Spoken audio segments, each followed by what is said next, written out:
This is a special presentation of EA Sports from the Coliseum in Oakland, our tribute to the coach, the John Madden Legacy Game. I'm Brandon Gaudin here to take you through the proceedings, and coming up, we're going to tell the story of a man who was truly larger than life and whose impact on the sport of football certainly is going to live on for decades and decades to come. Now, we've assembled a couple of rosters featuring some of Coach's favorite players from both yesterday and today, and Coach himself will be on the sidelines for both squads, trying to motivate his guys to victory. And I'm joined now by my good friend Charles Davis. CD, your thoughts on John Madden and what he meant to the sport he loved so much? For me, Brandon, it's the word joy. He brought that to the game of football.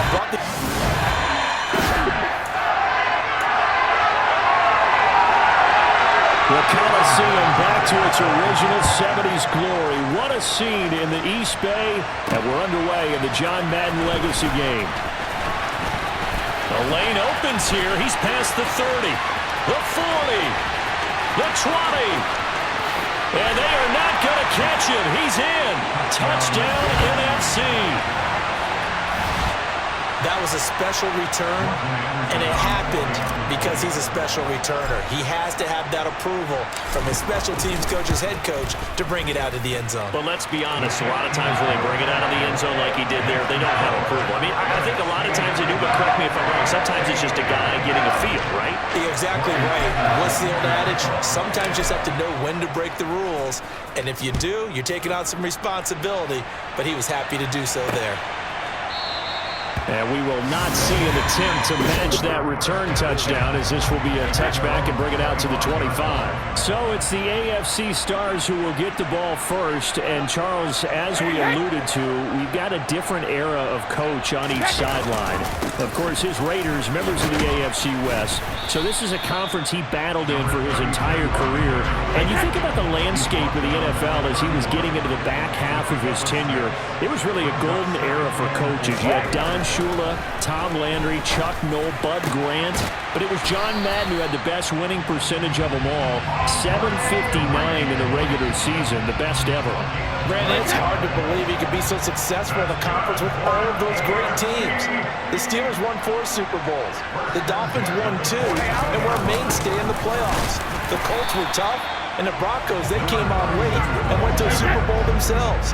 But against Hall of Fame coaches, Coach Madden's record, 36, 16, and 2. That's pretty incredible, and his Raiders were a factor each and every year. The throw on second down by Brady is incomplete. So the failure to connect on second down, that leaves him staring up here at a 3rd and 8. To throw is Brady. He's got a man. Andre Reed complete. And he'll be brought down on the other side of midfield at the 43. So on the other side of the field now, it's 1st and 10 as they've got things rolling on this drive. Here's Allen. So as we mentioned at the top, let's take you through the life of John Madden. And, you know, it's very fitting that we're here back in the Bay Area, not just because John's so associated with Raider football, but also because this was where he spent his formative years. Yeah, he grew up over Daly City with his buddy John Robinson, who would also become an NFL head coach. He played his high school ball at Jefferson High, eventually wound up playing tackle at the University of Oregon, and later Cal Poly San Luis Obispo. Played well enough that in 1958, he was a 21st round draft pick of the Philadelphia Eagles. That's right, the draft of 30 rounds then. Multiple players combined for their team's first sack of the game. So after the sack, a scenario you certainly don't work on too often. 2nd and 24. Now Allen. And they only get a yard back there. They'll be left with a 3rd down and long. Charles, you mentioned Coach was a 21st round draft pick back in 1958. It was the Philadelphia Eagles who selected him. But unfortunately for John, knee problems, they just continued to dog him. He was hurt in his first training camp, actually never saw the field as a player in the NFL.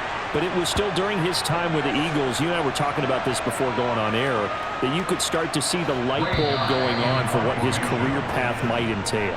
And it went out in a big way, didn't it? Because the AFC with a football here to begin the second quarter. On is the Hall of Famer Ray Guy to punt this away on 4th down. Yeah, this punt will go out of bounds. I think it'll be inside the 25, and it will. Right at the 24-yard line is where they'll spot it. 1st and 10, it's Favre. He'll get this complete to Cooper Kupp. Charles, you know, it was in the early 1960s that a young John Madden made the acquaintance of the owner of the Oakland Raiders, one Al Davis, of course, and the two, they really bonded, would become one of the best owner-coach duos in NFL history. And to take it a step further, Al Davis became someone who John referred to as his best friend. Yeah, 1967, Brandon, Al Davis hired Coach Madden to be a linebackers coach. Remember, this was still the AFL at that point. We had not merged totally with the NFL. And Coach Madden, he paid dividends almost immediately. Up the Raiders win the AFL title in 1968, and that meant a date. Tries for Rice, intercepted. Picked off by Stephon Gilmore, and they will take over at the 29-yard line.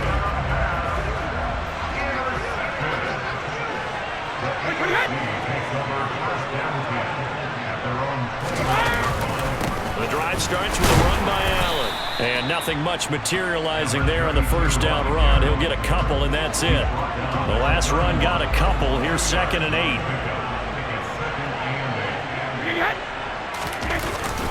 They stay on the ground with Allen. Try to find a lane, but instead he'll get back to the line of scrimmage, and no more.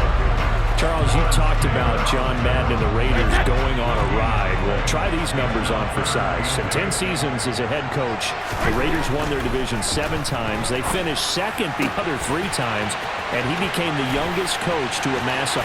And now off to the races down the right side. Touchdown! Andre Reed, 70 yards. And the AFC is an extra point away from tying this game up. Oh, this is blocked. That's a live ball scooped up by the offense. They'll call it luck or skill, whatever the case is. They're feeling good about just keeping the football there. Yeah, the biggest thing that they're calling it now, our ball. I mean, they don't care if it was luck or skill, or the panic that jumps up in your chest. And there he goes again. 30, 10, 5, and this will be a touchdown. That kick return TD is 98 yards in length. And they are able to add on to their advantage. Now to try to add the extra point, the lefty Anderson. And it's up. It's good. Our score, 14-6. And what a job there by all 11 on the kick return. The blocking excellent, the return excellent. The result, 6 points. So now the other return teams out there as they'll try to duplicate what they just saw. And we will not see an attempt to match that return touchdown, as this will be a touchback and bring it out to the 25. The offense for the AFC set to go now. The offense coming back out here. Plenty of energy, ready to roll, looking to just add to what they have been doing after scoring a touchdown, Charles, their last time out. And that's a great feeling to have on the sideline, partner, knowing you just won the battle against the opposing defense. And since they came off the field, I'll guarantee you all they want to do is get back out there because they know they have the upper hand on that defense right now. 1 first down, Brady. Oh, this is intercepted, intended for Hill. Running left, the Hall of Famer with a pick. And he's going to bring this one back for an NFC touchdown. And on that one, with 6 defensive backs, did he need to be more careful throwing the football? I mean, I guess obviously hindsight he did, but... Yeah, hindsight, but even in foresight, when you got 6 defensive backs on the field, you just know you're going to get multiple coverages. You're never sure what you're going to see. But the biggest one is you don't have much reaction time for your receivers to go get the football because those guys, they're the best cover guys on the field. They go get it. And on that play, they took it the other way for 6 points. And Hall not going to bring this one out. The AFC offense set to take their next drive. And remember, they were just out here a moment ago through the pick six, so we'll see if they can take better care of the football this go-around. Yeah, and sometimes, partner, I think it's almost better that you just throw the pick six and you come right back out on the field. You're not over on the sidelines dwelling for it for very long. You're not hearing everyone say, oh, hey, you'll get them next time. Hey, don't worry about it. All that stuff just goes right out the window. You're right back out on the field with a chance to atone. Throwing is Brady on third down. And this one complete to Reed. And he'll be forced out of bounds all the way down at the 25-yard line. A big play there on third down for the AFC. 49 yards. Brady now on first down. Got his man complete over the middle. That's Hill. And they've got this down to about the 12-yard line. Now the AFC going to use the first of their timeouts as they'll stop it with just over a minute to go before halftime. Back-to-back nice gains. That one for 14 yards and another first. On the toss, here's Allen.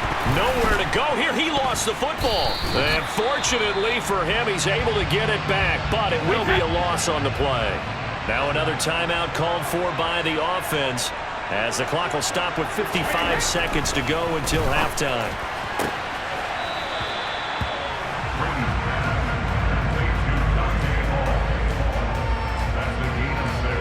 Seventh play of this drive coming up, but a long way to go on third down. Here's Brady. He's got it. And he couldn't quite get there. Tackled down at the 1. This is first and goal and a golden chance to get a score back here before halftime. Brady going to throw. And he takes a shot on the release as this will be incomplete. Another shot from the 1 on second and goal.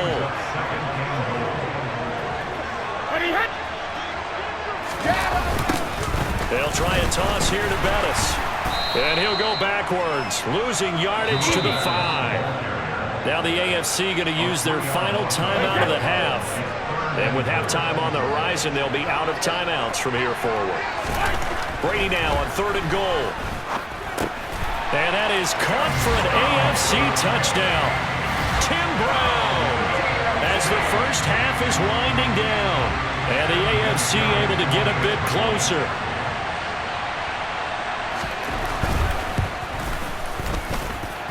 This time, the extra point up and good. And that'll cut the lead to 21-17. So not much time to speak of remaining in this first half as the kick's away.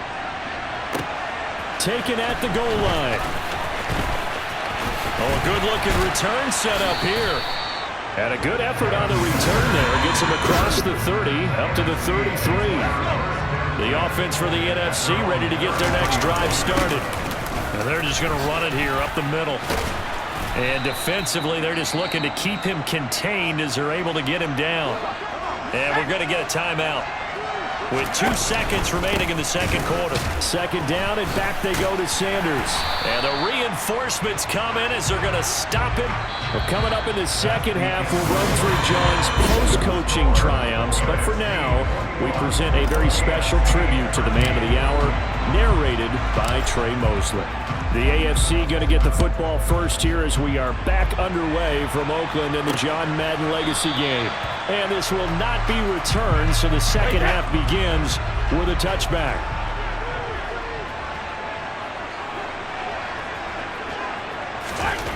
On first and 10, here's Brady. Caught on the right side, Reed. So now, Charles, to pick up the story we've been telling, John Madden at 42, he had just completed a 10-year stint as the coach of the Raiders. He wants to step away a bit from the grind of coaching, but he doesn't want to step away from the game of football. So he ends up signing on with CBS in 1979 to try his hand at broadcasting. And much like his coaching career, he was pretty much an instant success. Partner, he really connected with the people right from the start, and people may not remember he wasn't even on the #1 team in the beginning. He worked his way up. But the same things that made him a great coach made him a great broadcaster. The ability to show the big picture, yet break it down into the details. That's what he did with his teams. That's what he did with the people. That way, he was simple to understand, yet insightful for viewers. And he did with that big personality that he had.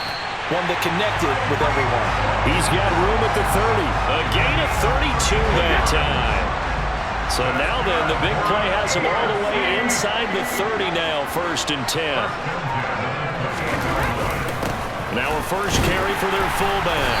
And he tries to power forward, but he will not get back to the line of scrimmage. Maybe just a slight detour on what's been a strong drive. Here's 2nd and 11. Escaping the pressure right. And this throw incomplete. The defender all over him that time, but it's going to lead to 3rd down.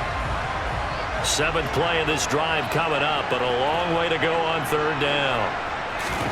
Now Brady. And that is incomplete. Back-to-back incompletions of what was once a nice drive. Stalled out here. I'm going to give credit to the secondary partner. Never gave up as they gave up a few yards, and they came through on that play to deny that pass and force the 4th down. So they were facing the deficit coming out of the locker room at intermission, and at least they were able to get the field goal to cut into that deficit. Yeah, now your offense feels pretty good about itself, right? A little bit more up to speed coming out of the break. You turn to your defense now and say, hey, we got 3 there. We're chipping into the lead. Can you help us out? Hold them. Let's get the ball back for us. And he's loose again. Past the 20. And touchdown. That kick return TD is 98 yards in length as his guys are able to extend their lead.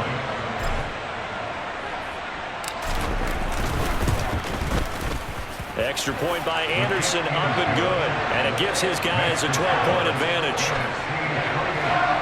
And no doubt one of the most, if not the most exciting play we'll see in this game.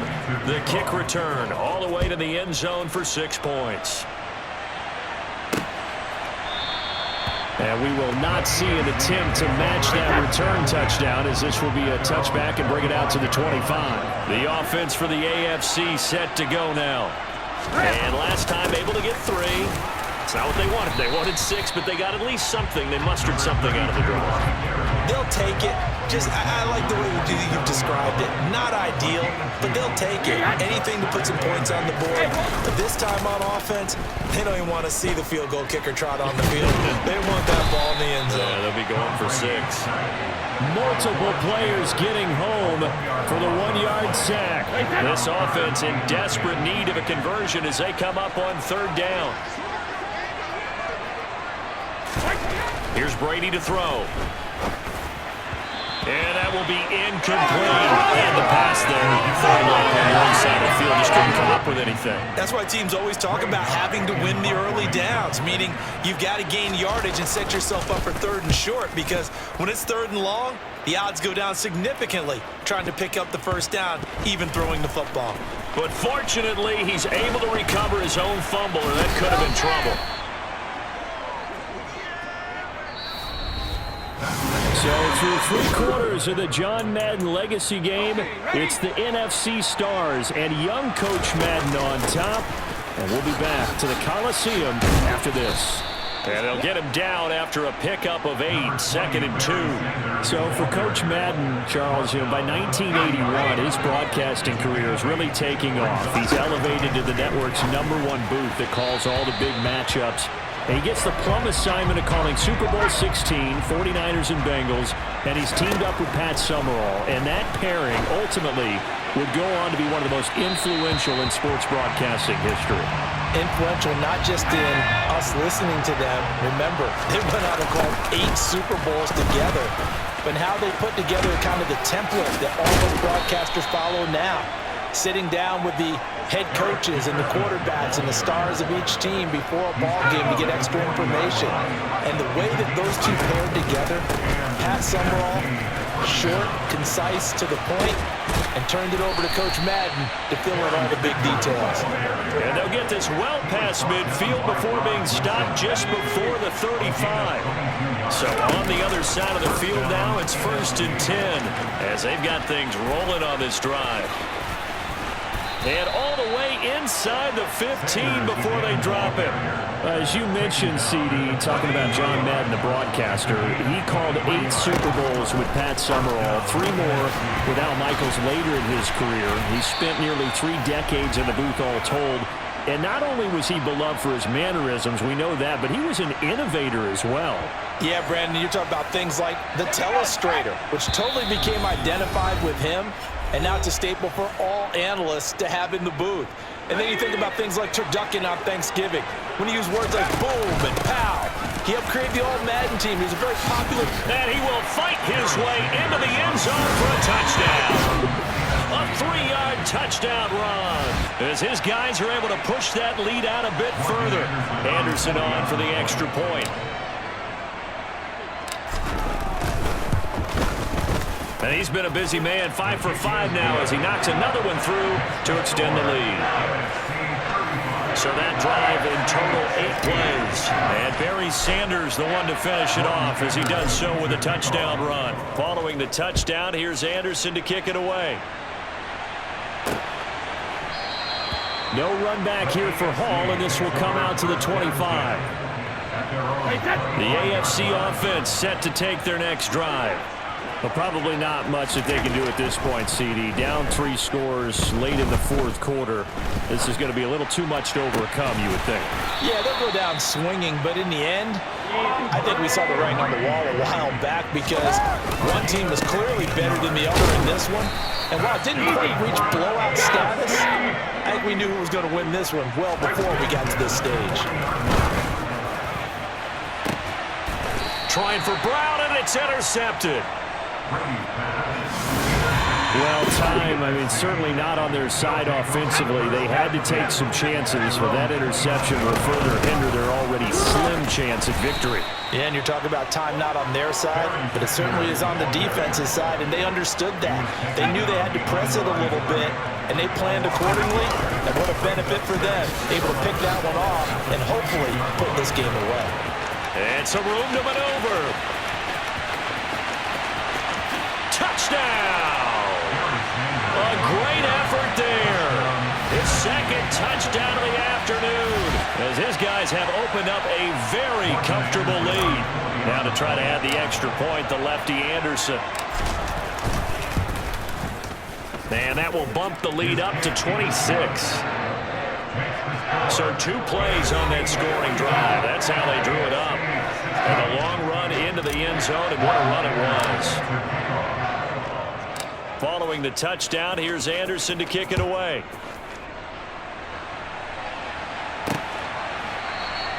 And Hall not going to bring this one out. The offense for the AFC set to go now. They're down big here late. I don't know. Just one last drive here for pride. Some people like to do that. I remember playing for a guy once. We were down huge, and someone said, "Coach, what do you want to call?" He just waved a hand like, "Who cares? Let's get out of here and do something some other time." But some teams like to do something at the end to feel a little bit better as they continue to move forward. Yeah, probably just want to put this one behind them. Now the AFC going to take a timeout. It's their second, as they'll stop it with 27 seconds showing on the clock. They keep it on the ground. Allen again. And this has been a familiar sight all afternoon as they stop him behind the line. Now the offense will burn their third and final timeout. And as the two teams talk it over on their respective sidelines, we take a break. Now on 3rd and long, they'll look to throw. And this one caught by Travis Kelce. And he slips up past the 45 before being tackled. And a timeout comes in. The whistles blow with 3 seconds remaining. 2 first downs have him up near midfield now on 1st and 10. Now a carry for Allen. This will be stopped about 2 yards shy of the marker. 8. So it's a win here for the NFC. Just an incredible afternoon.